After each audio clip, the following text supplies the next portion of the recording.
La política, por lo menos desde hace un siglo, es una profesión. Es una profesión que tiene sus peculiaridades y que supone a personas que se dedican a tiempo completo y que viven de esta actividad y que a veces, pero no siempre tienen una vocación. Si no tienen vocación, tienen ambición.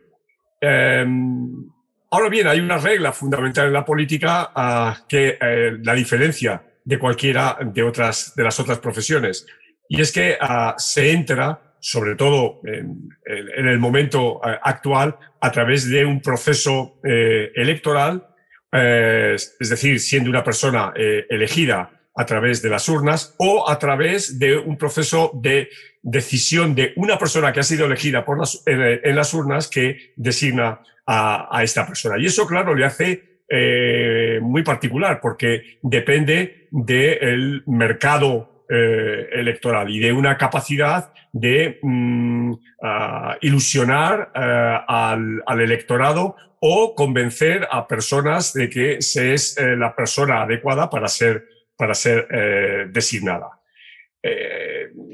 Históricamente los partidos políticos facilitaron mucho las cosas porque eran los grandes selectores, pero esto ha ido cambiando enormemente en los últimos años. Y ahora la entrada en la política es muy espontánea.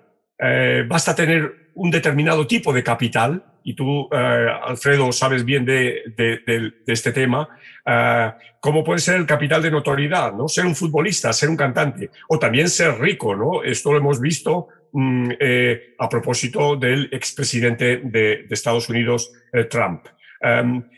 Y este capital es el instrumento fundamental para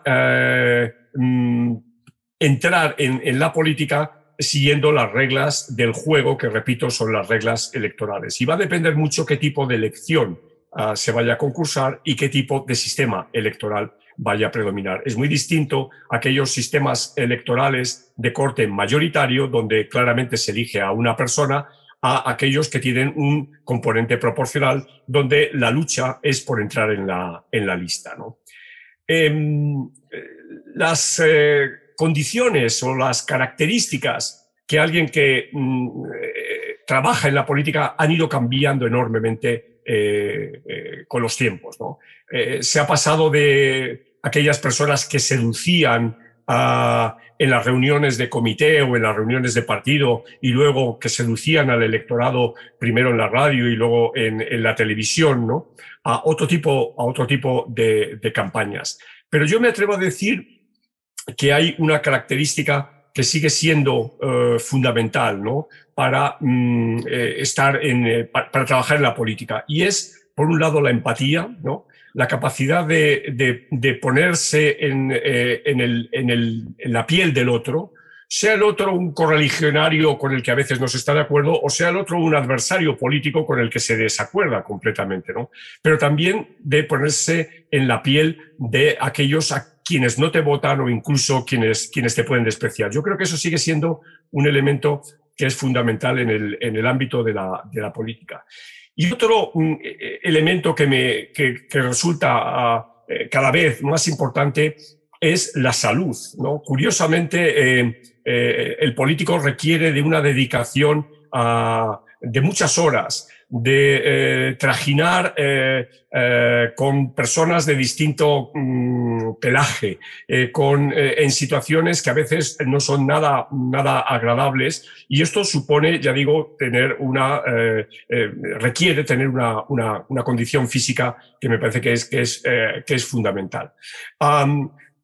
Paralelamente a estas cuestiones hay aspectos que, si se quiere, son más técnicos, ¿no? Es decir, el conocimiento de la historia del país o de la historia del escenario en el que se mueve, el conocimiento de economía, el conocimiento mínimo de estadística, son instrumentos válidos en el proceso de formación de alguien que se quiera dedicar a la política, ¿no? Y esto tradicionalmente lo hacían las escuelas de formación de los partidos políticos, y ahora son estas personas jóvenes que se quieren dedicar a la política que siguen algún curso en alguna universidad de mayor o menor prestigio, precisamente para tener este tipo de preparación un poco más específica, ¿no? También en la política, algo que me parece extremadamente pertinente y que es diferencia a esta profesión es la salida, ¿no?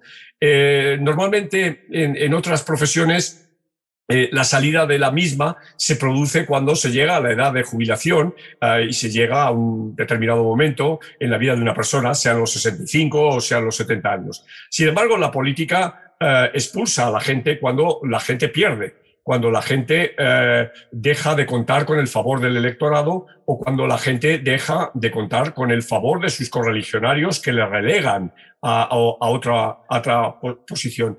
Y esto me parece que es uno de los aspectos, por otra parte, menos estudiados en ciencia política, ¿no? ¿A dónde van los políticos una vez que dejan de ser políticos? Y esta es posiblemente el aspecto que hace más débil el configurar a la política como una profesión. Porque, repito, cualquier profesional se retira cuando o le toca por la edad o cuando esta persona voluntariamente quiere. Sin embargo, en la política se deja la política expulsado por una mala decisión. Cierto es que también la política, para algunos casos, genera incentivos muy fuertes para ingresar en el terreno de la empresa privada, ¿no? Esta idea de las puertas giratorias cada vez está más presente en la política y es una manera intermedia de acabar con la política. Es decir, yo tengo que dejar la política, pero mi futuro no va a ser tan malo porque alguien o yo mismo he buscado una salida a través de mis contactos durante la época que estuve en la política para entrar en una determinada empresa. De esto cada vez vamos teniendo más evidencia, pero me parece que faltan estudios mucho más sólidos. Sabemos bastante de cómo se entra en la política y de las carreras políticas, pero no tanto de cómo se sale y a dónde se sale en política, cuando se deja la política.